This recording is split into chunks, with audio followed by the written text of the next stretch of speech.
against corporal punishment. And I did some research and I found out that it is acceptable to physically punish a child. I found out a lot more, which we didn't know, that the child has to be over 10 years old and has to be a boy. It cannot be a girl, but it has to be a boy.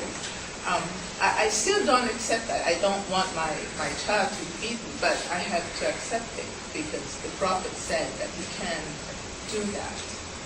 But that's very difficult. I mean, there are other areas. I mean, the question you ask of how do you compromise, how do you, reconcile obedience, sama'na wa ta'ana, we hear and we believe that God knows best, and if God tells us to do something, we do it, with this idea that we're supposed to use our brain. We know this. We know this from the Quran. We know this from the Prophet.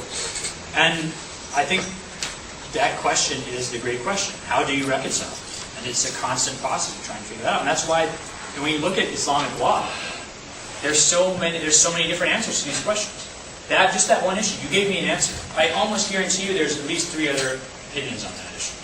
Even within one school of law, there might be 5 different opinions. Because human beings are constantly trying to do this, trying to figure out how to answer these questions.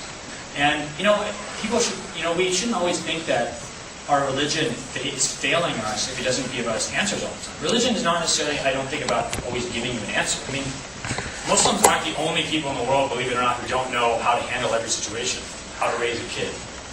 I was just talking to Sohail today about the kid on the plane.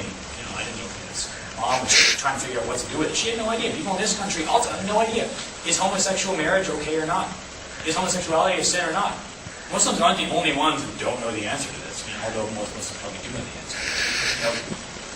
Everyone else in the world is trying to figure out how to do these things too. We shouldn't always feel like we're the kind of lost kid on the block or something. Do we have to go, Sohail, do you think? Or are we any time for more questions? Are there any more questions? Is that interesting? I mean, I think that, I would say that, hats off to you for doing your best to figure out what's right. I think that's the right thing to do. And, Muslims shouldn't be upset or feel like their tradition is weak if they don't always feel 100% sure of what they're doing. Yes? I have a question. You just said if you want to figure out what's good and what's bad, don't go to the Hadith. You would say don't go and read the Hadith. What would you suggest to do instead? On a basic level.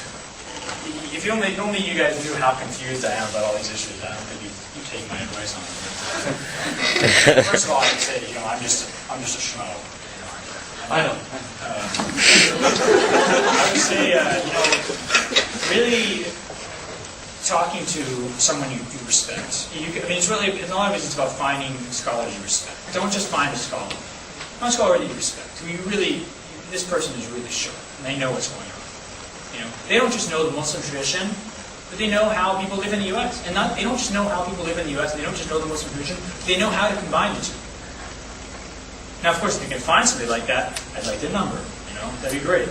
But, that's something you should be looking for. And kind of looking at a book of Hadith and reading it might give you an idea of what the type of stuff out there that Muslims have to deal with. Muslim scholars have to deal with evidence that a lot of it seems to be totally contradictory. One hadith says to do this, one hadith says don't do this. How do you figure out which one's right and which one's wrong? You kind of get a sense of how big the challenges are. And so you don't feel so absolutely terrible if there's more than one answer, or you don't know the right answer, right? But, there's, books of law that are translated, sort of basic manuals of law, like Qiyas al-Din, The Lines of the Traveler. These can be useful because they really break things down and give you an answer to a question. But remember, it's only one opinion or one school of law. And there's a whole world out there of opinions that aren't included and that maybe aren't right, and that maybe don't work nowadays. People need to look again and see, really, can I get a home loan or can I take out a loan to get a car? These are questions that Muslim scholars are still debating. There's a lot of different opinions on them. There's not going to be one book you can live your life by, I don't think. Yes? So you said go to scholars who know the Muslim tradition and understand American combined.